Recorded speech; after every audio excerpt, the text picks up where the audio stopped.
também. Queria convidar o professor Guilherme também.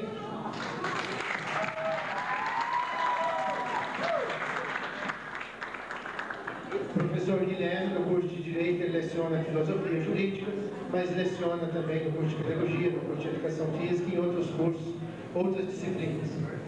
Convidar também o professor Marlon.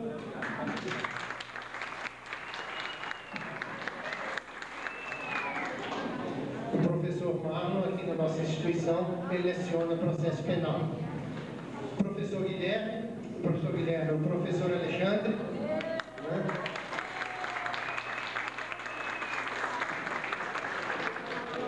O professor Alexandre, esse semestre, ele leciona Direito Agrário e Hermenêutica. Ele já lecionou também o processo penal. Como representante dos alunos também, eu convido o Rogenaldo Elias.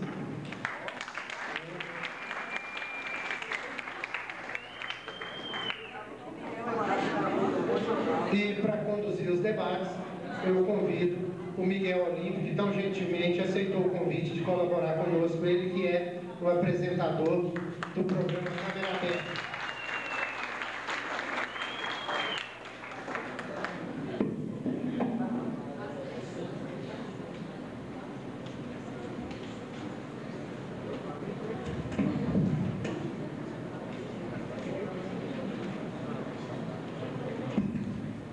Então, Miguel, com você, bom debate aí para todos. Muito obrigado. Bom, boa noite a todos. Antes eu queria pedir as desculpas antecipadamente, porque para mim é um prazer enorme estar aqui. O professor me convocou, porque na verdade a FACT, o professor não me convida, ele me convoca, por isso eu não pude deixar de não estar presente, mas me falou sobre esse debate. Volta ainda às 5h30, 6 horas, né? Então não me sinto assim preparado para estar aqui diante de tão seleto público, né? Não só de estudantes, mas também de professores, pessoas que todos nós respeitamos muito, cientistas, né? Mas eu vou tentar contribuir para que a gente tenha aqui, não um debate, mas um bate-papo, né? Uma conversa aberta sobre esse tema da maior importância que está, na verdade, movimentando todo o país e ainda gerando muitas dúvidas. Nós estávamos aqui conversando agora há pouco, até mesmo com os professores que já têm as suas convicções, mas ainda cheio de dúvidas em relação à aplicabilidade desse plebiscito, desse referendo, né? Nós vamos estar votando no dia 23. Mas o professor já disse, nós vamos ter aqui uma tribuna, eu até pedi que fosse melhor talvez lá no microfone mais ao meio lá, mas está aqui, de qualquer maneira, mesmo tendo um representante dos alunos, mas eu entendo que a participação dos alunos, não só com pergunta, mas também manifestando o seu ponto de vista, é interessante. Nós gostaríamos de pedir só que fosse o mais breve possível, porque nós gostaríamos de ouvir o maior número de opiniões, né, da plateia, e também pedir a colaboração dos professores, não que não seja acalorado o debate, quanto mais acalorado, melhor, né? Mas que sejam breves, para que a gente possa aprofundar o máximo possível. Eu vou começar aqui já com o Denner, não é? Eu já tenho aqui, porque eu tentei descobrir a posição de cada um, e a gente já sabe que o Denner tem uma posição do voto não, ele vai votar no 1, ele é favorável ao comércio de armas e munições. E nós gostaríamos já de saber dele o porquê que ele tem essa posição, né, de forma clara. Depois nós vamos, logicamente, intermediar com outros professores que têm ideias divergentes da dele. Então, Denner, com você, o porquê do não. Boa noite a todos, obrigado, Miguel. Eu quero justificar a minha escolha pelo caminho inverso, pela desconstrução. Eu sou favorável ao comércio de armas de fogo, eu sou favorável ao comércio de munição, eu sou favorável ao comércio de automóveis, que mata muito mais do que armas de fogo. Eu sou favorável ao comércio de instrumentos cortantes, como facas, navalhas, Tesouras, entre outros, que também é responsável por uma série de mortes e também por acidentes. Eu sou a favor do comércio de desinfetantes, soda cáustica, eu sou a favor do comércio de cigarros, eu não sou a favor do comércio de entorpecentes, mas reconheço que pelo menos esses outros que citei antes também são responsáveis por um número significativo de mortes. E acredito que, a princípio, essa é uma questão cultural, não é uma questão legal. Não seria possível alterarmos a questão de violência lidando exclusivamente com a proibição de armas de fogo. Estaríamos criando, certamente, um comércio ilegal que já é poderoso, estaríamos dando mais força a ele, e eu faço um desafio a qualquer um dos presentes, e um desafio esse que acredito não há a menor necessidade que eu faça. As duas frentes parlamentares que têm se degladiado no horário eleitoral já têm demonstrado isso. Não há números absolutos que justifiquem ou que estabeleçam a relação de armas de fogo e de violência.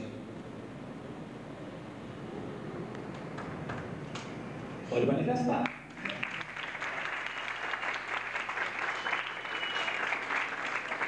A manifestação aqui é a mais livre possível, não é? Vamos agora ouvir o professor Marlon, não é? Ele também já tem uma posição já definida, ele é a favor também do não, não é? Também do não. Então, nós queremos ouvir dele o porquê do voto não, porque ele é favorável ao comércio das armas e também das munições. Marlon. Obrigado, Miguel. Boa noite a todos. Eu gostaria de esclarecer o seguinte: sou favorável ao não porque eu tenha argumentos a favor do não. Sou favorável ao não porque, como cidadãos, o único momento em que somos efetivamente cidadãos é frente às urnas. E não concordo em momento algum com o plebiscito, não concordo em momento algum com a propaganda que está sendo feita, com a forma que está sendo feito o plebiscito. E, em razão disso, voto pelo não, em protesto contra o que o governo tem feito. Não acho que a população ela tenha a responsabilidade de decidir pela segurança pública. O Estado não tem o direito de passar para o cidadão essa responsabilidade, e é o que me parece que esse plebiscito tende a fazer, é passar a responsabilidade para o cidadão. O cidadão de bem e o cidadão em geral não tem a responsabilidade de declarar o seu voto e dessa forma assumir a responsabilidade pela segurança pública. Então, o meu voto pelo não é muito mais como forma de protesto ao que se está fazendo do que ao favor efetivamente do comércio ou não. Acho que a arma ela não traz segurança, entendo que o cidadão de bem ele não precisa andar armado nem ter uma arma em casa, mas eu entendo votar pelo não em protesto ao plebiscito que está sendo feito. Obrigado. Perfeito. O professor Alexandre, ele também já se manifestou, né, o voto do sim, ele é contrário às duas opiniões que nós ouvimos agora há pouco, e nós gostaríamos de saber também dele o porquê ele é contrário à comercialização das armas e também das munições. Professor Alexandre. Bem, boa noite a todos. Eu havia iniciado essa discussão na sala de aula agora, né, e até um determinado momento o debate estava extremamente acalorado e eu pedi para que todos acalmassem o debate, senão ia sair tiro. Está vendo como todo mundo riu? Né? É porque isso está acostumado, né? Todos nós estamos acostumados com essa situação. Né? Então é a situação que demonstra bem a intolerância do brasileiro. O brasileiro está acostumado a carregar arma, né? A decidir tudo na base do tiro. E para nós isso já é comum, né? Infelizmente. Então, principalmente, o que me levou, até quando estava conversando com o professor Marlon, nós temos uma opinião jurídica muito semelhante. Eu também acho que o discurso do plebiscito hoje em dia não é um discurso, aliás, é um discurso fora do contexto, né? Nós estamos passando por uma crise política, não é um contexto favorável à discussão de uma matéria tão importante. Mas eu entendo que, em nome da intolerância do brasileiro, né, ou seja, em nome de uma característica que o povo brasileiro ainda não conseguiu tirar, né, não conseguiu saber, digamos assim, quais são os limites da sua atuação, não conseguiu o respeito necessário à vida da outra pessoa, né, isso o próprio trânsito já diz para a gente, né? Ou seja, eu estava vindo de Brasília hoje, um caminhão passou na pista contrária, era pista, né? Estava proibido para ele passar, ultrapassar, e eu, que estava vindo na pista contrária, fui obrigado a desviar o carro para o acostamento. Ou seja, ele não pôde esperar meio minuto para poder ter visão, né? E preferiu arriscar a vida de uma outra pessoa que ele não sabe nem quem é. Então, em nome desse pouco valor, já que o brasileiro dá tão pouco valor à vida das outras pessoas, né? Eu acho que a arma, manter uma arma em casa, ou manter o suposto direito de ter uma arma em casa, né? De comercializar a munição, é um retrocesso, na minha opinião. Eu acho que o brasileiro tem que mostrar, né, que é de paz, é da paz.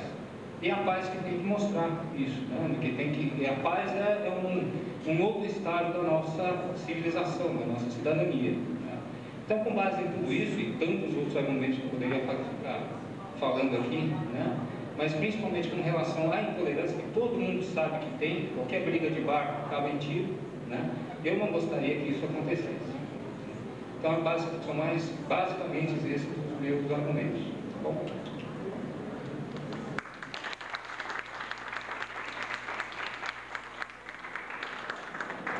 Nós gostaríamos também de ouvir o professor Guilherme, e ele também já tem uma posição clara em relação ao sim, vai votar no dia 23, no 2.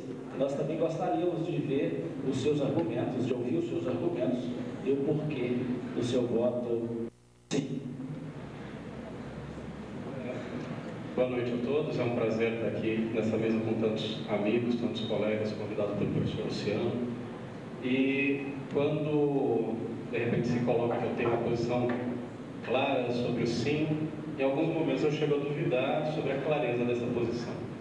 Eu diria que eu tenho uma posição consequente sobre o sim. Porque quando eu observo essa questão do armamento, a questão do desarmamento, eu consigo pensar em duas linhas. Uma, no procedimento, no acontecimento que está se desenhando, né, no contexto social, o professor aqui comentou a questão do contexto histórico e tudo mais, e a outra que são as consequências.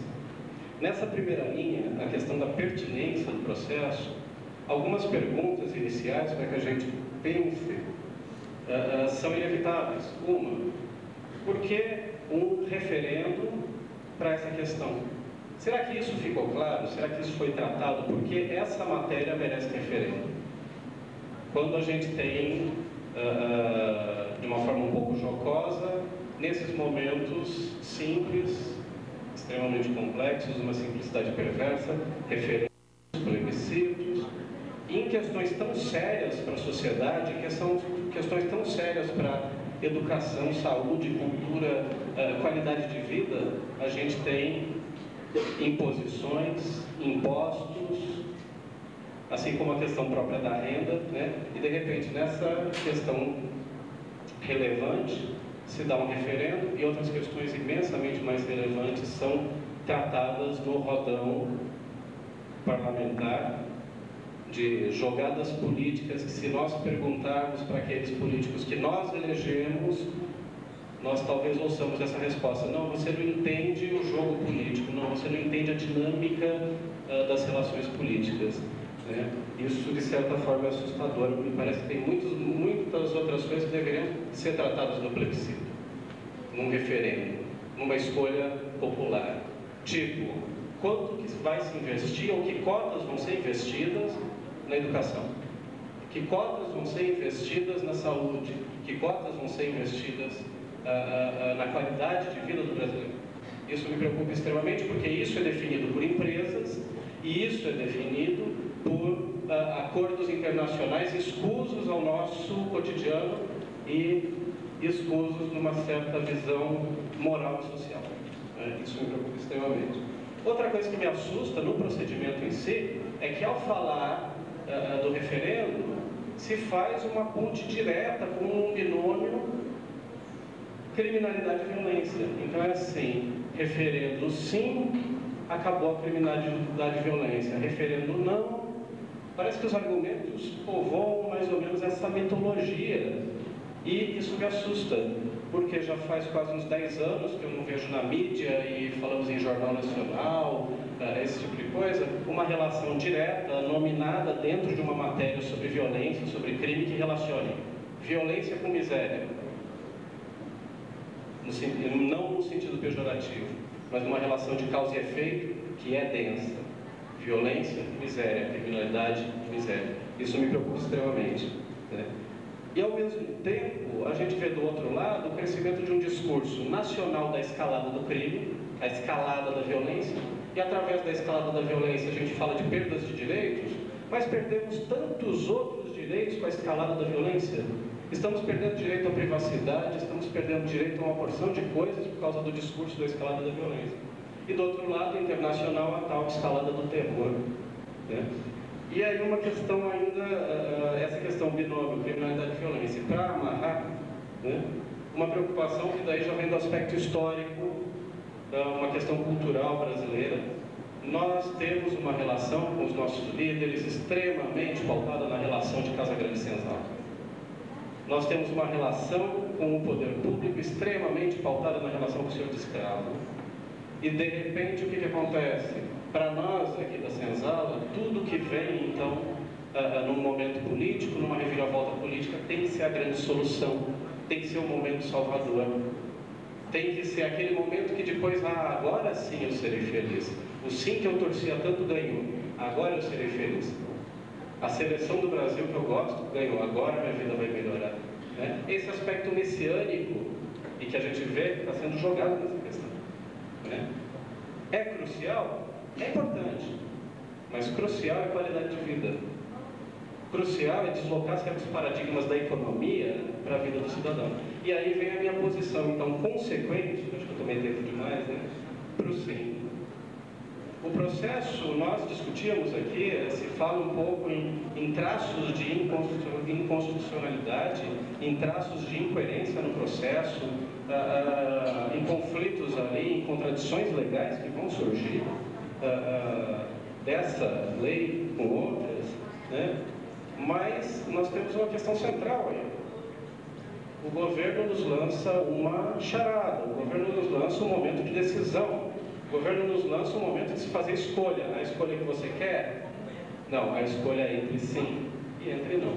E dentro dessa escolha, tendo acompanhado essa questão do porte de arma em casa, eu pensando nisso aqui que eu estava preparando, eu joguei na minha vida, assim, que eu lembro, próximos a mim, pessoas que eu via, lugares que eu ia, eu tenho contatos de 6 a 8 acidentes com armas. É pai de um amigo que se matou limpando a arma, é um colega do tiro de guerra que deu um tiro no outro, mostrando, brincando com a arma. É uma pessoa mais próxima ao meu meio familiar que deu um tiro no primo, mostrando uma arma, né? Isso me preocupa. Eu não estou discutindo se a tal da criminalidade que está escalando e subindo e crescendo, assim como a intolerância governamental e assim como a violência policial muitas vezes também está escalando contra todos, né? Eu me preocupo mais com essa questão puramente doméstica. Uma arma em casa, ela só é funcional se tiver de fácil alcance e com munição. Como é que isso pode ser seguro? Eu gostaria de fato que esses acontecimentos que eu tenho memória, e não são traumas, não é uma coisa acalorada, gostaria que não tivessem ocorrido. E de repente eu vejo, não gostaria de falar algo que parecesse soasse uma teoria de conspiração, mas nunca a empresa bélica no Brasil teve direito a tanta propaganda governamental. E aí vem a questão da consequência. Se o não vence, muita gente que nunca pensou em ter arma, vai ter arma. Comemoraremos como? A vitória do não. Vamos dar tiro para cima ali no bar do Jackson. Isso é extremamente preocupante. E aí fica a minha posição. A questão é um voto consciente, é um voto consequente, já que eu sou obrigado a votar. Eu temo o crescimento do uso de arma na sociedade. E aí vem uma coisa interessante, o pessoal fala assim, sociedade mais segura. Sociedade mais segura? Não sei. A primeira coisa que os ingleses fizeram ao dominar a África foi dar arma para todo mundo. Davam armas para tribos rivais e deixavam chegar perto. Só não gosta da outra tribo, está aqui, metralhadora, eles estão com lança. Então, armar a sociedade não é deixar essa sociedade menos vulnerável. Armar a sociedade é deixar a sociedade muito mais vulnerável. Porque daí eu vou estar dentro de uma sociedade tal da escalada da violência, uma sociedade desconfiada, uma sociedade intolerante, uma sociedade amedrontada. E essas três coisinhas que eu falei misturadas não dão uma combustão muito interessante, né? Medo, intolerância e violência.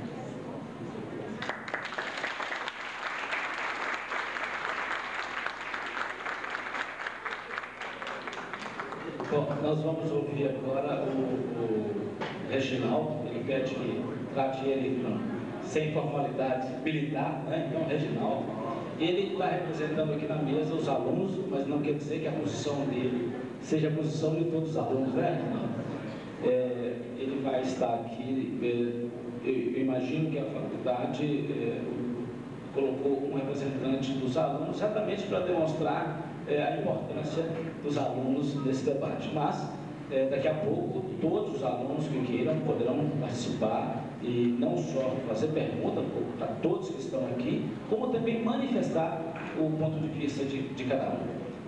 Então, vamos ouvir o Reginaldo, que tem a posição sim, mas, repito, não quer dizer que é uma posição dos alunos. É isso? Boa noite a todos. Fomos convidados aqui para representar os alunos, como o Miguel disse, né, não quer dizer que a minha opinião é a opinião de todos os alunos, né? Eu optei pelo sim, pelos seguintes motivos. O Brasil realmente ele tem diversos problemas, né? Todos nós sabemos, né? Problemas de corrupção, menores abandonados, né? A desigualdade social, e um problema grave que tem também são os homicídios provocados por arma de fogo. Talvez pouca gente sabe desses dados, né? O Brasil é campeão em mortes por arma de fogo. É o país que mais mata e mais morre, né, por motivo de arma de fogo. Só para a gente ter uma ideia, no ano passado, no Brasil, morreram quase 40 mil pessoas vítimas de arma de fogo. Só para fazer uma comparação, em 6 anos de guerra do Vietnã, morreram 56 mil, em 6 anos. Em um ano no Brasil, morreram quase 40 mil vítimas de arma de fogo. O Brasil ele representa 2,8% da população mundial e representa 11% dos homicídios por arma de fogo no Brasil. Então, nós estamos vendo que é um ponto importante a gente tratar isso agora, né? Foi nos dada essa oportunidade. Então, está nas nossas mãos a gente verificar isso. Então, no Brasil tem armas de fogo demais, né? Estima-se que são em torno de 17 milhões de armas de fogo circulando no Brasil, né? Muitas legais e muitas também de formas ilegais. Eu lembro, alguns tempos atrás, na minha profissão, quando um policial apreendia uma arma de fogo, ele recebia até um prêmio, que era raridade. Hoje, quase todo dia, você aprende arma de fogo. Todo dia tem uma ocorrência envolvendo arma de fogo. Então, está virando muito comum isso no Brasil, né? E em todo o Brasil, aqui, Unaí, Belo Horizonte, Minas Gerais todo, o Brasil todo, então está virando uma coisa comum. É que o professor disse, a vida humana está tendo pouca importância, né? Hoje está se matando por pouca coisa. Ocorre muito do acidente de trânsito. Então, acidente de trânsito, surge normalmente aquela discussão, quem vai pagar, quem estava certo, quem estava errado. E um deles tem uma arma, vai lá, busca a arma no carro e mata o outro, né? Ele não era criminoso não, mas tinha uma arma de fogo, criou coragem, né? E praticou esse delito. E briga de casais, quantos membros de relações conjugais são mortos com arma de fogo por motivos banais, sem falar dos acidentes, né? Tem uma pesquisa que fala que por dia morrem 2 crianças vítimas de arma de fogo, né? Então, quer dizer, hoje, por exemplo, morreu 2, amanhã mais 2, vítimas de arma de fogo de acidente. Eu estava assistindo o jornal ontem pela manhã em São Paulo, 2 crianças levaram arma para a escola e ficaram curiosos com a arma de fogo, brincando com a arma de fogo, e mataram o 3º colega. Então está ocorrendo muito isso. Às vezes a gente vê, mas a arma de fogo vai me dar proteção, né? Foi já dito aqui pelos membros da mesa. A arma de fogo não dá proteção. Pelo contrário, ela causa muito mais insegurança. Porque a pessoa armada, ela tem a ter mais predisposição de usá-la. Que a arma de fogo, né, você tem simplória aqui, mas a arma de fogo, ela foi feita para matar. Ela não foi feita para outra coisa. Né? Ninguém fala que eu vou comprar um revólver para fritar um ovo. Ninguém vai falar, vou comprar uma espingarda para fazer um churrasco. A arma de fogo foi feita para matar. Né? E a arma de fogo não foi feita para defender. Então, um dos motivos que eu optei pelo sim, justamente por esses pontos, né? Se for citar aqui, nós temos muito mais coisas aqui para falar. Questão da arma legal. Mas a arma legal e a arma ilegal. O que abastece o mercado ilegal é a arma legal. Ela não surge ilegal ali de uma hora para outra, não. Tem os contrabandos, sim, mas a grande maioria do Brasil são armas legais. O que acontece com o cidadão? Cidadão de bem, ele tem todos os requisitos que a lei exige de ter uma arma, ele vai lá e compra uma arma. Aí surge um aperto financeiro. Sabe qual que é a primeira coisa que ele faz? Vender essa arma. E ele vende para qualquer um.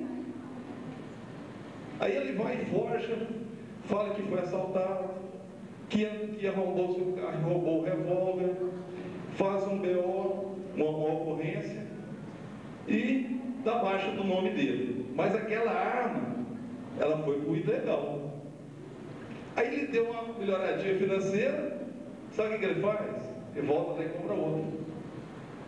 Então, vai alimentando o comércio ilegal. Então, nós temos que preocupar com isso. Eu voto pelo sim justamente por essa preocupação que tem aumentado muito. O homicídio praticado por arma de fogo de 1992 até 2003, ele aumentou 112%. Ele começou a cair de 2003 para 2004 devido eu acredito, né, o Estatuto do Desarmamento. Depois que surgiu o Estatuto do Desarmamento, houve uma redução de homicídios praticados por arma de fogo. Então, talvez até um reflexo dessa lei. E agora nós estamos para referendar o artigo 35, se eu não me engano, dessa lei, que é proibir a venda dessas armas. Né? Nós temos diversos outros problemas. Vamos imaginar uma sala cheia de água e nós temos que secar aquela água. E existem várias torneiras abertas. E a polícia está lá secando a sala. E a torneira aberta. Não consegue. É importante fechar as torneiras. Temos várias torneiras, nós temos que optar por uma. Foi nos dada a oportunidade agora de opinar pela venda de arma. É uma torneira. É que o professor falou. Não é um varia de condão, a partir de amanhã acabou a criminalidade. Não. É um passo que nós estamos dando para uma longa jornada. Mas se não, um passo tão importante que você não der o primeiro passo, você não continua na jornada. Então nós temos que dar esse passo. Tá certo? Esse é o motivo que eu escolhi o sim.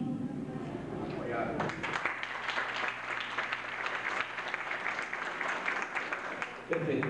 Eu só acho que o doutor Luciano, com a intenção, né, de trazer esse debate e de clarear um pouco mais o voto, de acordo com a qualidade dos argumentos, tanto do sim como do não, vai acabar gerando mais dúvidas ainda, mas é uma dúvida momentânea, eu acho que é isso mesmo, né? Gerar essa dúvida para que até o dia 23, diante desses belíssimos argumentos e também da consciência de cada um, possa fazer a melhor escolha. Imagino que é exatamente o compromisso e o que a facto pretende com esse debate. Né? Eu vou provocar agora um pouquinho, mas antes eu queria pedir a compreensão dos nossos debatedores aqui. Nós gostaríamos de ouvir o maior número de pessoas, de estudantes se manifestando, que dentro da possibilidade de cada um, que fosse o mais sucinto possível nas respostas, nas explicações, para que a gente pudesse tirar o melhor proveito possível do nosso tempo. Eu gostaria já de começar a provocar os dois lados, e começar aqui do Denner, que é favorável ou não, né? Então ele é contrário, ele é favorável à venda de armas e de munição. Eu perguntaria o seguinte: Denner, a gente já tem assistido, né, não só pela mídia, mas também em qualquer lugar desse país, a gente assiste aí, ouve crimes cometidos dentro de casa, já foi comentado isso aqui, principalmente contra a mulher, né, os crimes passionais, a briga entre vizinhos, alguém que dá um golpe no filho, outro vai lá e tem uma arma e mata o vizinho, discussões de trânsito, enfim. Os crimes que, pelos números que a gente tem visto aí, acontecem em grande quantidade. A não proibição de armas, o incentivo para que cada cidadão tenha uma arma, não vai aumentar ainda mais esse tipo de crime, ou, votando no sim, nós não estaríamos diminuindo essa quantidade de crimes que acontecem de forma, assim, com argumentos banais, né? Você não acha que poderia diminuir? Primeiro eu gostaria de dizer o seguinte,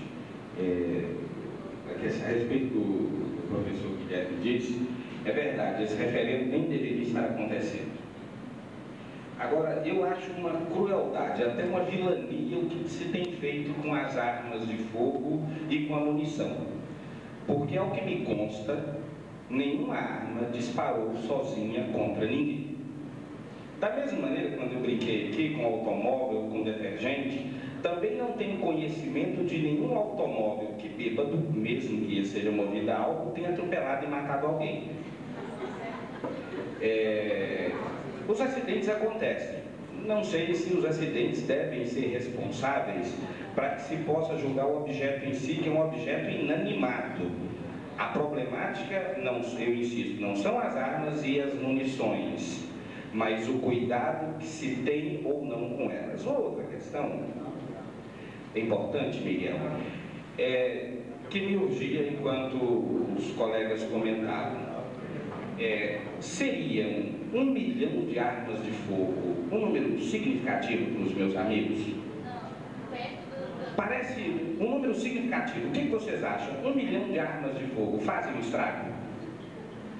Porque a organização não governamental Viva Rio, que tem capitaneado esse debate nos últimos 4 anos, no seu site, nesses últimos 5 meses, ela evoluiu exatamente 12,1 milhões de armas até 20,5 milhões de armas. Ela criou e inventou e descriou cerca de 8 milhões de armas. Eu confesso que não confio. E a própria Viva Rio anuncia o seguinte: essas armas de fogo contabilizadas, estão contabilizadas as armas de fogo de posse das polícias militar, civil, federal e das Forças Armadas. É preciso lembrarmos que o número de, provavelmente, até 20 milhões de armas de fogo, embora eu não creia que esse número seja o foco, estão contabilizadas todas as armas de fogo. Isso é importante. Nós não estamos falando que existam 20 milhões de cidadãos brasileiros civis, armados e de posse delas. E concordo numa coisa, a arma não traz segurança. Mas eu gostaria de discordar do meu amigo Rogenaldo no seguinte: a arma seria mesmo criada para matar? Porque eu penso que os policiais civis, militares, os seguranças que fazem uso dela, os militares aquartelados as usam e são treinados exatamente para não usá-las para matar. Prova disso é que um número muito pouco significativo desses policiais já fizeram uso da arma em toda a sua carreira, tendo disparado contra um ser humano. Então, é mais uma questão que me urge. Acredito que o problema das armas não são elas, mas quem as impunha e que motivos os levam a isso. Um outro dado, a questão das mortes por armas de fogo, que eu gostaria que vocês tentassem. Eu até escrevi um artigo a esse respeito na Inet. Quem tem internet em casa acessa, porque infelizmente na FAC está bloqueado o acesso ao site, né? Com os índices, infelizmente esses índices são só do estado de São Paulo, né? É de um colega, de um professor, que fez a análise do tipo de crime cometido com arma de fogo que estaria coberto pelo Estatuto do Desarmamento. Ou seja, aqueles cujas armas tiradas de circulação objetivamente não seriam cometidos. Isso dá um universo de menos de 12%. Menos de 12% dos crimes cometidos com arma de fogo seriam impedidos em caso da proibição de armas. Porque eu lembro aos senhores que nós não devemos, sob nenhuma hipótese, computar armas que sejam produto de furto ou roubo. Ah, mas o ladrão rouba a arma. Alguém viu na televisão algo, um jovem, hoje na propaganda, se não me engano, que diz que roubaram uma pistola de um engenheiro e cometeram uma série de roubos e assassinatos. Poderia ter sido o carro do engenheiro também. Poderia ter sido a faca do açougueiro. A questão é que nós estamos lidando com o produto de um outro crime. A pergunta que faço é: o engenheiro foi assaltado com alguém de posse de uma arma de fogo? Porque o furto, podem lhe furtar o seu cartão de crédito, vamos proibi-lo então. Talão de cheques? Sim. O que fazermos então? E o que dizermos a respeito de um nobre deputado que sugeria que não se usassem mais caixas eletrônicos a partir do fechamento do horário bancário? Sim. Houve um cidadão respeitável, penso eu, que teve a ousadia de apresentar um projeto desse, porque em decorrência dos chamados sequestros relâmpago, queriam então impedir que nós tivéssemos acesso aos terminais de caixa eletrônica que ficam espalhados pelo país, que são aí pouco mais de 1 milhão, fora do horário de expediente bancário. Isso sim é retrocesso. E a propósito, a civilização humana foi construída com armas. Eu digo algo que para muitos pode parecer polêmico, para mim não é.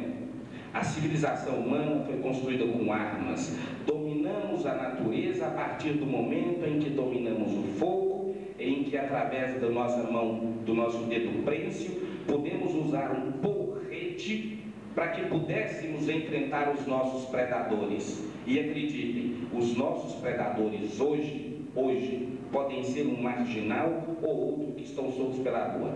Porém, nós também precisamos de ter o direito de nos defendermos do Estado.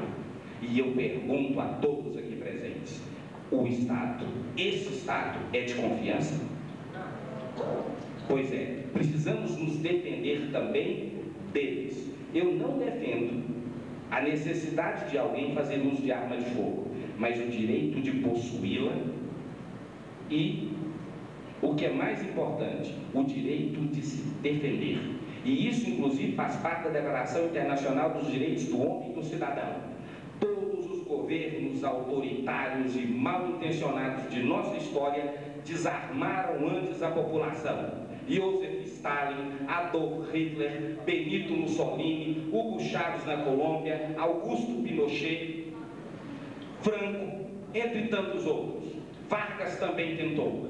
E nós não devemos tolerar que o Estado nos imponha o que fazer e, sobretudo, usando o argumento de que alguns irresponsáveis ou criminosos fazem uso de algo que não nasceu para o mal. Pelo contrário, tais quais foram os automóveis, o cartão de crédito ou um talão de cheques. Todos esses elementos, todos eles, não são imorais e são absolutamente inofensivos. O que causa o risco é a cultura e o preparo de quem usa. Se esse realmente fosse uma questão séria, se fosse um Estado sério, esse Estado procuraria não desarmar o cidadão, mas oferecer a ele condições de portar e possuir uma arma, oferecer um treinamento e, o que é mais importante, controle, como fazem países e democracias realmente desenvolvidas, como o caso de Canadá e Suíça, que têm muito mais armas que nós e um índice de crimes cometidos com essas armas muito menores. Porque a problemática de armas legais ou ilegais é um mero baile de números.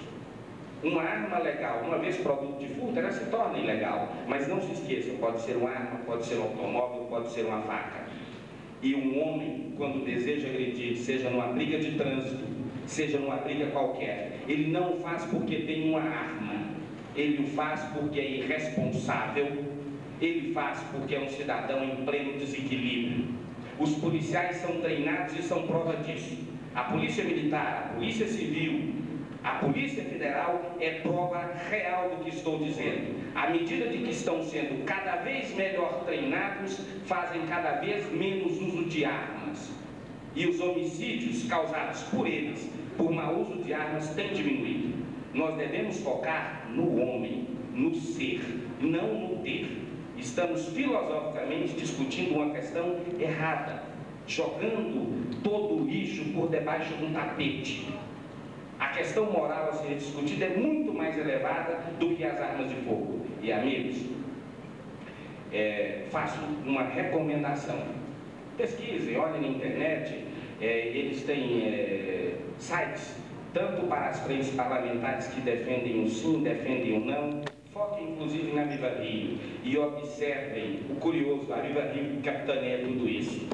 De onde vêm os recursos para a organização Viva Rio, que tem capitaneado essa campanha? E os amigos vão descobrir o que não é segredo para o país, da indústria de armas europeia. Tomem cuidado, cidadão.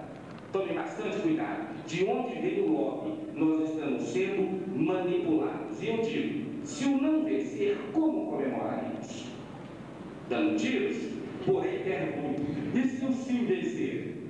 Nos trancando em casa, porque alguém vai buscar sua TV.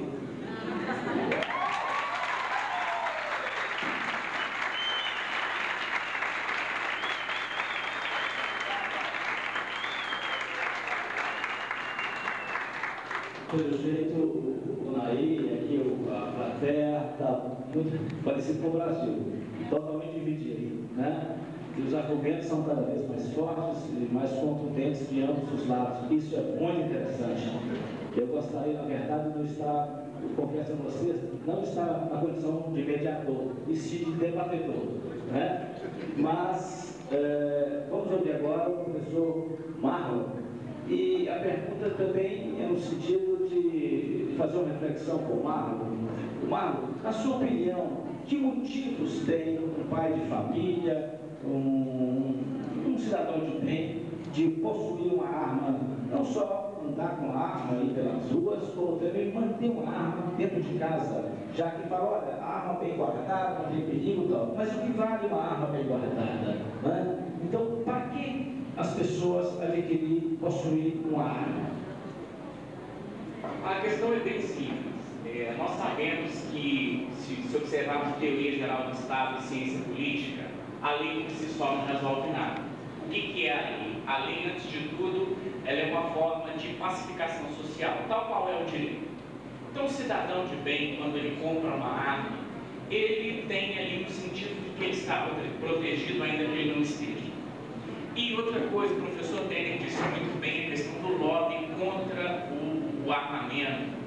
Nós temos que observar o seguinte, que a lei, ela estabelece várias vantagens e muita segurança para as empresas de segurança. Então nós podemos saber o seguinte, se as armas forem proibidas, o crescimento de compra de armas não vai diminuir, porque as empresas de segurança vão se armar cada vez mais, e o cidadão de bem, ao invés de comprar o seu revólver 38 e botar debaixo do travesseiro, ele fatalmente vai contratar uma empresa de segurança.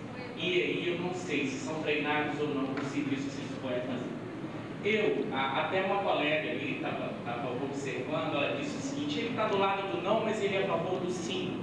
Eu entendo sim pelo desarmamento, mas eu gostaria de ter um desarmamento tal qual a Inglaterra, tal qual outros países desenvolvidos, onde ninguém possui arma de fogo. tá? Inclusive a polícia. Nós sabemos que a Inglaterra, somente as Forças Armadas e polícia especializada utilizaram. Tá? E, inclusive, nós acompanhamos recentemente que, mesmo a polícia especializada, com o treinamento que tem, em uma situação de alto nível de estresse, ela vai cometer erro, como foi o caso brasileiro. Tá, okay? Então, acredito que a arma não é solução de segurança pública, mas entendo, por outro lado, que o que o Estado está fazendo é errado, o cidadão não tem a responsabilidade de resolver o problema de segurança pública. A primeira colocação que eu faço. E a segunda colocação, será que o desarmamento efetivamente vai resolver esses problemas de briga de bar? Porque a antiga lei, e o que me incomoda muito, inclusive como jurista, é o seguinte: fazem uma campanha que não esclarece. A campanha tem sido feita tal qual uma campanha política, onde os dois lados tentam convencer pelo sim ou pelo não. Mas a maior parte da população não conhece a lei e não sabe que existia uma lei anterior. E a lei anterior proibia o porte. Então, os problemas de briga, eles estão relacionados com o portar da arma. Porque o cidadão que coloca uma arma na cintura e está no trânsito, ou se encontra num bar, num restaurante, ele já está em estado de crime, ele já está cometendo um crime desde a legislação anterior. Então, o fato de A matar B ou matar C dentro de um bar já era crime e nunca essa situação foi resolvida. O porte de armas sempre foi proibido. A questão que está sendo discutida é a compra dessas armas. E eu confesso a vocês que nenhum dos dois lados sairá perdendo. Nós sabemos que a CBC, a Imbel e a Taurus, que são as empresas de produção de armamentos no Brasil de maior expressão, elas vão continuar vendendo armas para o exterior, porque a maior lucratividade delas é para o exterior. Então, infelizmente, eu não vejo que a lei por si só ela resolva alguma coisa, não resolve. E deixando os marginais, os bandidos, com armas, sabendo que o resto da comunidade de bem não está armada. Para ele vai ser fácil, né? Porque tem a certeza de que aquela pessoa do qual ele quer cometer um delito vai estar desprotegido e então vai ser muito fácil. Você não acha? Bem, eu estou em dúvida se existem cidadãos de bem, né? Porque, de certa forma, foi passada uma visão do ser humano, e o ser humano veio antes da arma e criou a arma. Então, o ser humano não criou a arma toda, né? Eu não sei, eu acho que, vendo pelo posicionamento que existe cidadãos de bem, eu acho que o cidadão de bem ele não aprende a usar arma. Ele tem uma falsa ilusão, ele tem uma ilusão de que tem uma arma em casa para proteger. Ele não sabe usar arma, não sabe. Então, o risco de ter uma arma em casa e ferir pessoas de bem, né, é muito maior do que realmente ele conseguir, né, digamos assim, combater, né, entre aspas, o agressor, o bandido, de forma eficiente. Quem é treinado nesse país para utilizar arma, seja fisicamente, né, seja na habilidade, seja psicologicamente, são aqueles que trabalham com segurança pública. E, logicamente, aqueles que trabalham do outro lado também, porque eles só fazem isso. Né? Então, o cidadão de bem, ele abastece, ele não tem nenhuma outra, a arma para ele não tem nenhuma serventia. Né? Então, eu acho assim, eu acho que nós temos que tomar um certo cuidado, principalmente com o discurso. Né? Eu respeito a opinião alheia, mas eu acho que a retórica ela nunca pode anular a lógica das coisas. Né? Então, cada um tem que ter a sua opinião, independente de retórica. Nós temos que lembrar que Severino Cavalcante foi eleito presidente da Câmara por retórica, porque é uma pessoa que provou, né, para o Brasil inteiro que não tem condições, né, de ser deputado. E todo mundo, isso ficou uma coisa óbvia, né, com devido respeito a quem votou nele. Então, a retórica ela tem causado muitos prejuízos. Eu não sei até que ponto nós temos que levar, né, essa situação de votar sim ou não pela retórica. Né? Eu friso mais uma vez que eu acho muito importante votar sim por um motivo, pela função educativa da norma. Eu tive um professor de direito ambiental que é um dos grandes professores, o professor Paulo Afonso Machado, e ele, inicialmente, na primeira aula, ele falou da função educativa da norma. Ou seja, a norma, mesmo que ela não tenha uma eficiência, né, no plano prático, digamos assim, para o cidadão saber, né, que a norma em si traz um valor, e a gente já sabe disso, né? Então aquele valor perdura. Então é muito importante que o desarmamento seja, na minha opinião, certo? Combatido, né? E que votar contrariamente à comercialização de armas e munição faz com que o cidadão crie um outro valor, né? Ou seja, um valor de que a arma não tem que resolver tudo, de que a civilização brasileira tem que ser mais tolerante, né? E nós temos que ter tolerância, temos que ter mais diálogo, uma cultura da paz, né? Senão a gente vai continuar celebrando a violência humana, a estupidez de todas as nações, etc. Todo mundo conhece essa música. E é uma música real, uma música que a qualquer momento, infelizmente, está na cabeça da gente. Então vamos lembrar dessa letra, né? E vamos ao mesmo tempo também refletir até que ponto, né, realmente o cidadão de bem tem condições de se defender, né, de um bandido. Ele só vai abastecer, é ilusão pura.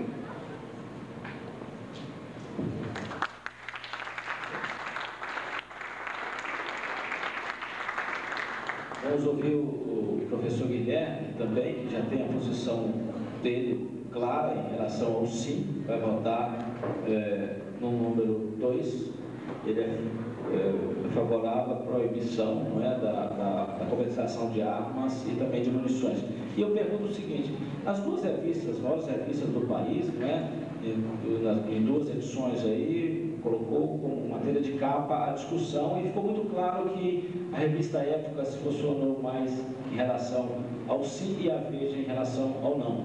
Porém, a revista Veja trouxe alguns números, e um dos números assim, que eu imagino que mais fez com que pessoas mudassem de posição foi a questão que ela provou que nos países onde se proibiu as armas, nem sempre a violência diminuiu, e até em certos casos aumentou a violência com a proibição de armas. O senhor não teme que isso daí possa acontecer no nosso país, proibir o uso de armas e aumentar a criminalidade, exatamente porque as pessoas de bem, como eu digo, como eu disse antes, vão estar desarmadas e os bandidos mais armados. O senhor não teme isso? Bom, inicialmente, todas as publicações citadas são extremamente respeitáveis na sua função. Eu acompanhei as 3 revistas de informação mais de maior circulação, a Veja, a Época e a Isto É. E na Veja, de fato, o que nós temos ali, mais do que uma matéria, é um editorial da revista. Isso fica claro quando a revista se posiciona em a Veja pensa. E antes dos números, a Veja já está posicionada numa situação de se colocar a favor do não. Felizmente, não são aqueles argumentos iniciais, né, da necessidade de se ter uma arma, são os argumentos que discutem a coerência do processo e tudo mais. Isso é até bastante interessante. Mas quando se fala, de certa forma, que ela demonstra, que ela prova, aí eu discordo. Ela não prova, ela expõe uma organização dos dados que lhe interessa. Eu fiquei bastante curioso com os dados demonstrados nas várias revistas. Nós temos lá a Suíça, a Suíça tem a liberdade do posse de armas, a criminalidade baixa. O Japão, o contrário, criminalidade baixa. E aí a questão não é propriamente se esse ponto vai ser o salvador das relações sociais. Eu quero insistir muito nisso, porque de repente a gente discute então que o ser humano, a humanidade se organizou sobre as armas. Concordo, a humanidade se organizou sobre a violência. Nós que partilhamos da área de história concordamos plenamente com isso. Nós temos uma história didática construída de louros e vitórias, mas quando se estuda a história nas entrelinhas, a gente percebe que do outro lado do louro tinha a derrota. A derrota do mal pelo bem? Não.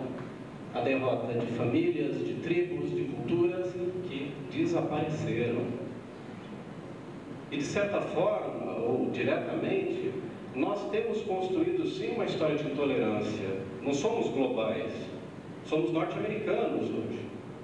Falamos em globalização, mas estamos conhecendo o quê? Conhecemos a cultura norte-americana, não conhecemos a cultura do Peru, do Chile, do México, da Argentina.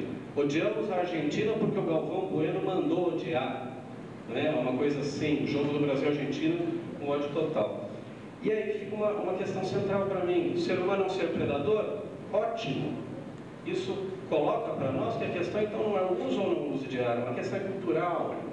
Uma coisa é você discutir a Suíça, outra coisa é você discutir um país que em 2000, isso é um dado do IBGE que infelizmente eu não consegui diretamente do IBGE, consta no livro Brasil, Mito Fundador de Sociedade Autoritária, da Marilena Chauí, onde ela fala que em 2000 a distribuição nacional de renda é 2% da renda nacional na mão de 98% da população. Preciso fazer a inversão? 98% da renda nacional na mão de 2% da população. E aí a gente vai falar de criminalidade. Porte de arma gera criminalidade ou não? O que nós estamos discutindo propriamente não é a relação direta entre essa decisão de agora e o fim da violência. Nós já expomos, já colocamos isso no primeiro momento, né? E retornamos, temos que discutir a pertinência do plebiscito, temos que discutir o porquê que de repente tem se construído nos últimos 10 anos uma escalada da intolerância. E aí vamos aos pontos que muitas vezes evitamos ver. Da intolerância qual? Intolerância cultural. Lembremos da década de 80, um pouquinho, 70. Intolerância cultural, intolerância religiosa. Lembremos que nos últimos 10 anos todo o movimento de ecumenismo proposto entre as igrejas cristãs naufragou com uma porção de acontecimentos pontuais, sem querer fazer nenhuma agressão à fé de ninguém, mas em determinados movimentos de grandes lideranças religiosas, inclusive o nosso último Papa, visto como o Papa da Paz. Intolerância religiosa, intolerância cultural, intolerância moral, quando discutimos o comportamento sexual, inventando um terceiro sexo, para que daí no retorno um comportamento seja visto como natural e não uma escolha, e aí um comportamento considerado certo seja visto como a norma para todos. A preocupação que surge com isso é que se nós temos hoje a chance, e aí eu concordo com o representante dos alunos, esqueci o nome dele, com o Roginaldo, que se nós temos hoje a chance de reduzir um elemento dentro desse carnaval eleitoreiro hoje, se ele tem a chance de reduzir um elemento que torna a sociedade mais violenta, por que não? Porque eu temo, sim, a propaganda pró-armamentos que nós estamos tendo agora. Agora, na TV, na forma como foi construído esse debate que está público, esse debate que está aí nas TVs e nas ruas. Eu tenho medo, sim, do estímulo ao uso de arma no momento em que, por acaso, o não vença. É o que eu falava, insisto, comemoraremos com tiros, ou como quer o colega, trancados em casa. Já estamos trancados em casa há muito tempo. Já estamos trancados em casa sem educação, sem saúde, sem direitos há muito tempo. E, de repente, nos reunir dentro de uma senzala, onde eu tenho medo do outro, eu desconfio que meu vizinho está armado, meu filho não brinca mais lá. Eu desconfio que tem uma arma naquela casa, eu desconfio que o outro pode ter uma arma em outro lugar. Eu não sei o que... É uma troca muito difícil, né? É uma troca muito tênue, é uma troca muito complicada.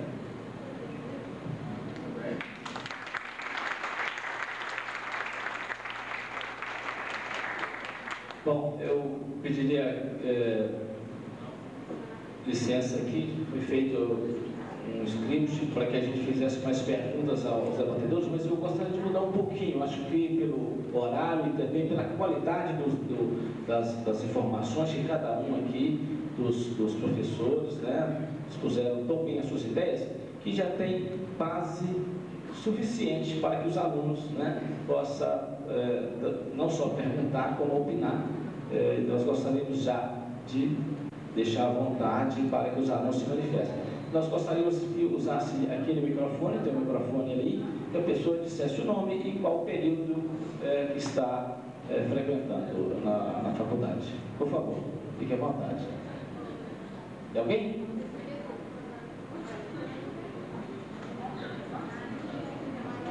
Vamos lá? Por favor, nome e o período de esteja cursando.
Eu gostaria de pedir o Tener, como os outros também, que a gente fosse o possível mais breve para que a gente pudesse, que todo mundo que quisesse participar. Por favor.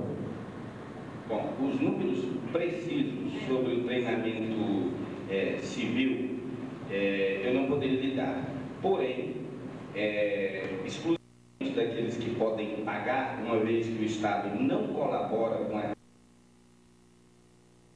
eles sejam policiais, civis ou militares ou membros das Forças Armadas. Né? Os clubes de tiro são uma alternativa onde as pessoas fazem treinamento para o uso adequado de armas de fogo.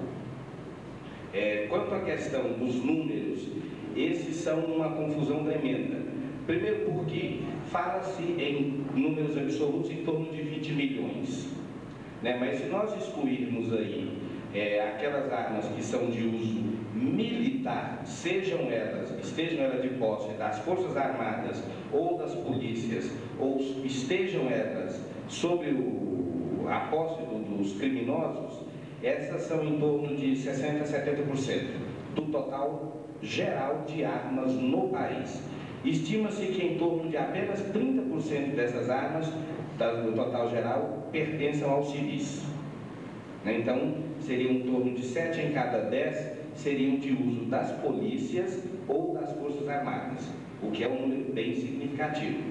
O que posso lhe afirmar, existem mais armas disponíveis para as polícias, civis e militares, as empresas de segurança privada e, naturalmente, as Forças Armadas, que sob o controle dos civis. Eu arriscaria dizer que o grosso destes números, em torno de 20 milhões, talvez mais, talvez menos, estejam hoje sob o controle de pessoas que recebem o treinamento para usá-las, que seriam os militares e os policiais, civis ou não.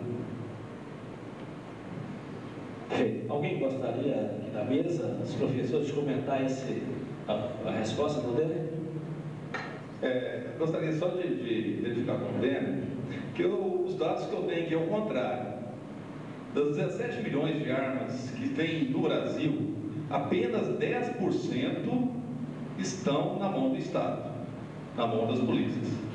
90% com civis, 49% armas legais, 28% ilegais de uso informal e 23% ilegais de uso criminal.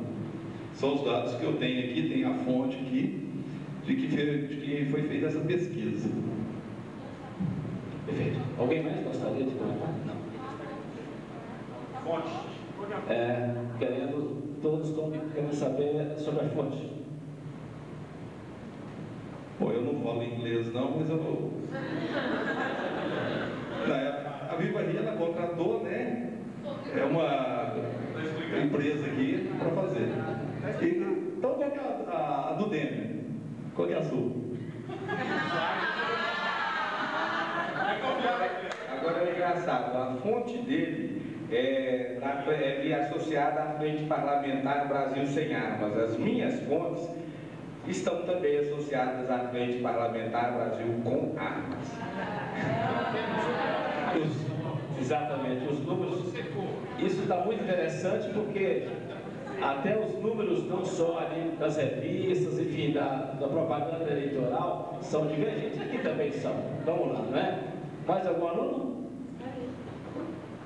Nome e o período que está usando, por favor. Jonei Martins, quinto período, Direito. Eu venho trazer uma breve reflexão aqui, inspirado numa frase que eu ouvi há algum tempo, que diz que os indivíduos que não mudam de opinião são semelhantes à água parada, que apenas serve para juntar parasitas. É muito pesado, mas talvez me inspirou a mudar de opinião, porque inicialmente eu, até em razão do bombardeio que todos nós fomos expostos a votar pelo sim, muito antes do início da propaganda do referendo, mas houve uma mídia toda promovendo o sim durante o tempo todo, e há uma questão relativa a esses resultados positivos da campanha do desarmamento, que é inegável, que o número de armas, pelo menos no universo que eu conheço mais de perto, que é Brasília, reduziu a apreensão de armas ilegais. Houve uma devolução muito grande de armas que estavam na mão de pessoas, algumas imprestáveis, mas muitas armas, assim, que muitas vezes as instituições policiais até levavam as armas para os museus, que eram armas interessantes e que funcionam também ainda. Mas tem algumas ponderações que são convenientes serem feitas. A primeira delas é com relação à cultura que nós temos no Brasil com relação à posse de arma.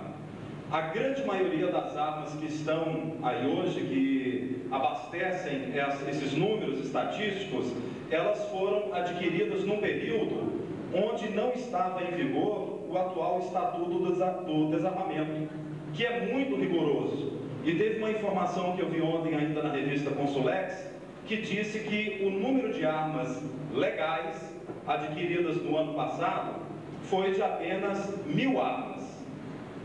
Apenas 1.000 armas. Então nós estamos gastando 650 milhões de dinheiro público para proibir a venda de 1.000 armas, porque as armas legais que foram comercializadas no ano passado foram 1.000 armas. E como foi bem dito anteriormente aqui, eu já havia refletido sobre isso também, estará sendo proibida a comercialização e não a fabricação. E certamente as empresas continuarão exportando para o Paraguai, Bolívia, Venezuela, e elas entrarão aqui no país. Assim como o cigarro muitas vezes vai para lá e volta para cá novamente. E tem uma entidade da Inglaterra, inclusive, que é uma das financiadoras do Viva Rio, e naturalmente que a indústria bélica dos países que apoiam não estarão preocupadas em não vender arma para o Brasil. Essa arma aqui pode acabar no Brasil, lá é proibido, nós não vamos vender. Isso não é dito. Então eu acho uma hipocrisia muito grande daqueles que promovem o plebiscito, porque se gasta muito para se proibir muito pouco, apenas 1.000 armas. E também entendo que, aí eu me levo à reflexão, porque muitas pessoas que são contra o desarmamento, e eu não quero me referir a ninguém aqui da mesa, nem que esteja aqui, mas eu vejo essa discussão em nível nacional, em favor, contrário à violência, é a favor do aborto, por exemplo, que é uma violência muito maior. Então eu vejo uma hipocrisia muito grande no discurso de uma sociedade onde cada vez mais o certo é errado e o errado fica certo. E estou ainda disponível e analisando, porque posso mudar de opinião e retornar para o sim, na medida em que os argumentos forem consistentes o suficiente para poder motivar a que eu mude de opinião. Mas, sinceramente, nesse momento, quando nós vemos um governo, um Estado que não é confiável, e os exemplos de ditadores que desarmaram a população, e às vezes eu estava ali pensando, ninguém quer um quadro para o Brasil como está lá no Iraque. Ninguém quer. Mas se o Iraque tivesse sido submetido a uma campanha de desarmamento antes, os Estados Unidos teriam dominado o Iraque com muito maior facilidade, o que hoje não estão conseguindo de jeito nenhum. Não quero que o Brasil vire um Iraque, jamais. Mas, na verdade, preocupando-me em ser breve também, eu queria sintetizar nessa questão. É muito dinheiro, 650 milhões, para se decidir uma questão muito pequena. Quem aqui tem menos de 25 anos? Quem tem menos? A grande maioria, por exemplo, todas as mulheres têm menos de 25. A grande maioria tem menos de 25 anos. Para vocês já é proibido ter arma, ainda que quisessem, porque o Estatuto do Desarmamento hoje prevê que a idade mínima é 25 anos, que tem que se fazer um exame da vida pregressa da pessoa para verificar os antecedentes, que tem que se submeter ao exame psicológico e para manusear, isso apenas para poder comprar a arma para tê-la em casa. Depois que se tem para se ter a arma em casa, R$300 para registrar, mais o custo da arma, hoje um custo inicial de R$3.000. Quantos aqui teriam condições de gastar 3 mil? E todo ano tem que pagar mais 300 para poder renovar o registro. E se quiser portar, as exigências são maiores, e aí é R$1.000, 300 por registro, mais 1.000 só para pedir o porte. E todo ano, mais R$1.300.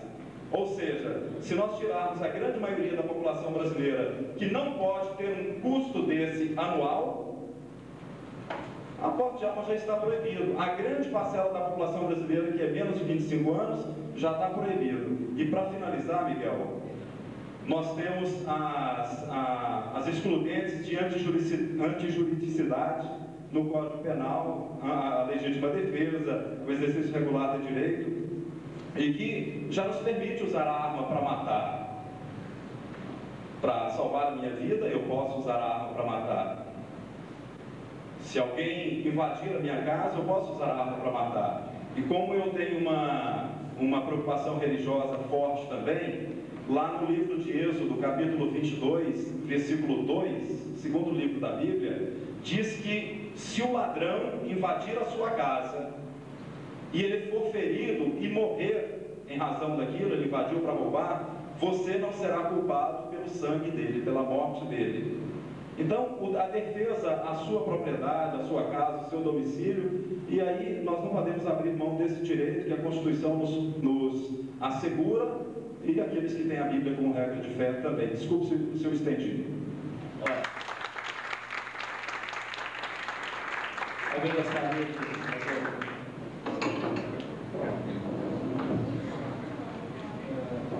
Existem algumas questões a serem tratadas, muito do que foi colocado. Uma questão inicial que me interessa, a gente fala de Iraque, a gente pode falar de Israel, a gente pode falar da região da Cisjordânia. Lá nós temos um mercado sensacional para as nossas produtoras de arma, né? Isso é um dado importante. Uma coisa que me preocupa é que de repente surja um argumento bíblico para a morte do outro. Isso é uma recorrência histórica tremenda. Na Idade Média a gente matou um monte de gente por causa da fé correta. Na Idade Média a gente matou um monte de gente por causa de estar do lado certo.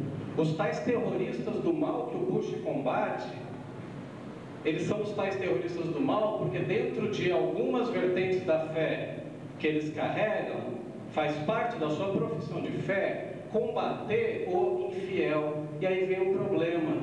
O infiel dele é você. Eu fico com medo de uma sociedade que propagandeia a liberdade religiosa, a liberdade de expressão, não percamos os direitos, eu não posso perder o meu direito, mas morte ao outro porque o meu Deus quis. Azar do outro que escolheu o Deus errado. azar do outro que escolheu não ter religião, azar do outro que infelizmente não teve a sorte de estar com a fé verdadeira. Será que é isso que ele diz de manhã? Eu pergunto muito para as minhas alunas da antropologia, é isso que o muçulmano diz de manhã quando ele acorda? Que porcaria, eu queria tanto ser da fé verdadeira. Me preocupa quando a gente pega esses argumentos gerais da fé e lança eles para a nossa vida cotidiana. E aí a gente cai nessa coisa do cidadão de bem, o cidadão de mal. Uma brincadeira que eu sempre falo em sala, né? Alguns artistas da mídia levantaram a bandeira um pouco antes da moda da atitude. A atitude antes tinha assim, eu sou artista do bem. Tinha uma mocinha bonitinha que tem um apêndice, que é o irmão dela, que canta alguma coisa, e falavam assim no programa do Jô Soares, nós somos do bem. Mas a gente lê um pouquinho lá do Foucault, lê um pouquinho da hermenêutica. Na inversão das evidências está sendo dito o quê? Eu gostaria de estar naquela entrevista para falar, você é do bem? O que faz quem é do mal? O artista do bem não consome drogas no camarim, o artista do bem não faz orgias no camarim, o artista do bem não participou dos movimentos culturais da década de 70, 60, é isso que está sendo dito? Isso me preocupa, né? O bem contra o mal. Aqui, nessa sociedade onde 2% da população detém 98% da renda nacional, aonde os nossos, que deveriam ser representantes, são ditos até pelo próprio Tribunal Superior Eleitoral, numa propaganda que deixou em pânico, no dia tal, vá lá e eleja o seu líder. Não é mais democracia. Se eu vou eleger meu líder, não é mais democracia. Nós temos uma questão filosófica, uma questão discursiva e pontual. Numa democracia não se elege líder, numa democracia se elege representante. E raramente os líderes chegam ao poder. Só isso.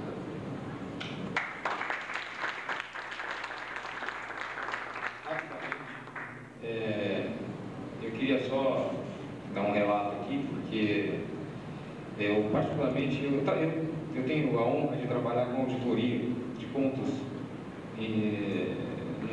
no Executivo Federal e percebo que dinheiro corre demais. Dinheiro vem dando demais. E aí eu fico contrabalanceando pessoalmente quais são os valores que eu tenho que dar. E depois que eu vi, sabe, o médico, né, o obstetra, falando para mim que já estava aparecendo os cabelinhos, né, e eu estava assistindo o parto da minha filha, eu pensei uma coisa, para mim só vale a vida. O resto é dinheiro, o resto é qualquer outra coisa. Então, o que eu, um cidadão, puder fazer para combater as injustiças e o que eu puder fazer para preservar a vida, eu vou fazer. E é por isso que eu concordo plenamente com o que o Reginaldo falou. Uma torneira fechada é uma torneira fechada. As outras vão continuar abertas. Ou não, depende do governo. Mas eu sei que ao votar por sim, eu vou estar fechando. Eu vou ajudar a fechar uma torneira. E vou ajudar a preservar a vida.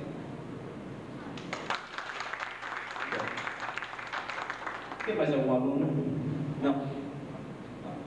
Então nós poderíamos encerrar. Eu acho que já está um horário avançado, mas eu gostaria sim de pedir mais um pouquinho para que a gente pudesse dar um minutinho para cada um, dar um fechamento na sua questão e também se o doutor Luciano, no final, né, falar lá algumas palavras, mas um minutinho, é possível? A gente resumir o pensamento em um minuto?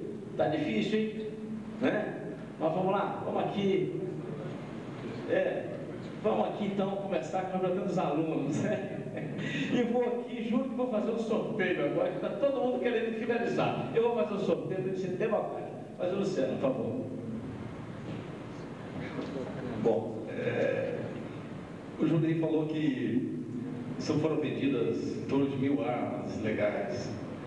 Se com esse meu voto de sim sair vitorioso,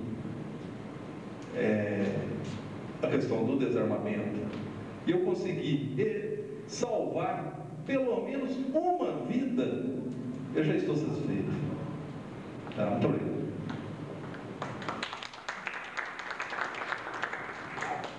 rapidamente aqui eu vou promover um sorteio, porque está todo mundo querendo ficar por último. Um minutinho só, vou terminar aqui para ver se quiser continuar falando mais alguma coisinha, um minutinho.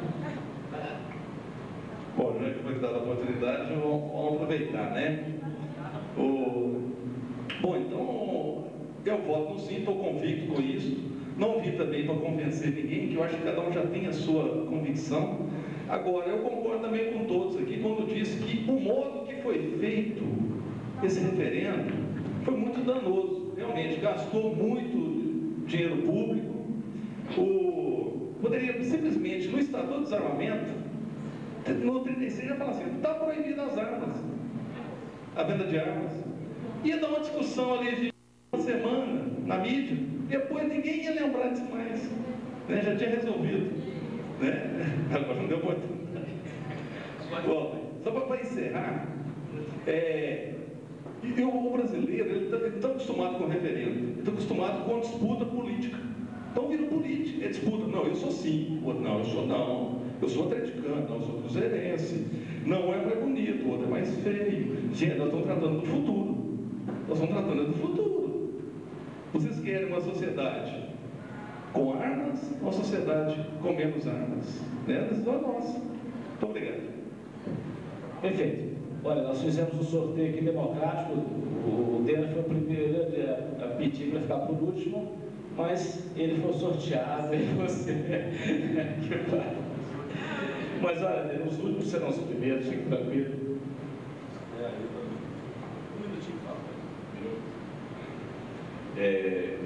Bom, eu acho que eu falei basicamente os argumentos que me vieram hoje mais importantes, mas acredito que cada um deva votar com consciência, mas sem medo. Por favor, não transfira o seu medo no direito, ok? É só o que eu peço. Não vote com medo, não tenha medo, não tenha medo de arma, não tenha medo dos criminosos na hora de fazer o seu voto. Você não está mandando nenhum criminoso para a cadeia com isso. Mas cuidado, você pode estar possibilitando que um trabalhador, pai de família, honesto, de bem, vá. Não leve gente que não deveria estar para lá, não. Se você tem medo, proteja-se. Ou confie em Deus. Mas deixe para aqueles que não têm exercer esse seu direito, que não é só um direito constitucional, é um direito da civilização humana. Vote com consciência, mas sem medo. Obrigado. O outro sorteado foi o Marco. Gente, para finalizar, aproveitando a fala do Reginaldo, eu também não tenho pretensão de convencer ninguém, acho que o meu voto é muito particular, até o meu entendimento é bem diverso da maior parte das pessoas, mas eu gostaria de dizer o seguinte: a primeira coisa que nós temos que entender, a lei, ela não é feita para o vagabundo ou para o marginal, como gostam de usar, a lei é feita para o cidadão. E as garantias constitucionais e demais garantias são feitas também para o cidadão. Então, a primeira avaliação que nós temos que fazer, será que eu quero manter uma garantia constitucional ou não? A segunda avaliação, o único momento em que o Estado nos encara como cidadãos é no momento do voto. Então, pensem no voto de vocês. E o meu voto pelo não, em protesto contra o Estado e em protesto contra uma lei que não modifica nada, que não vai resolver nada, e que, sinceramente, é uma lei falha, porque ela não promove o desarmamento.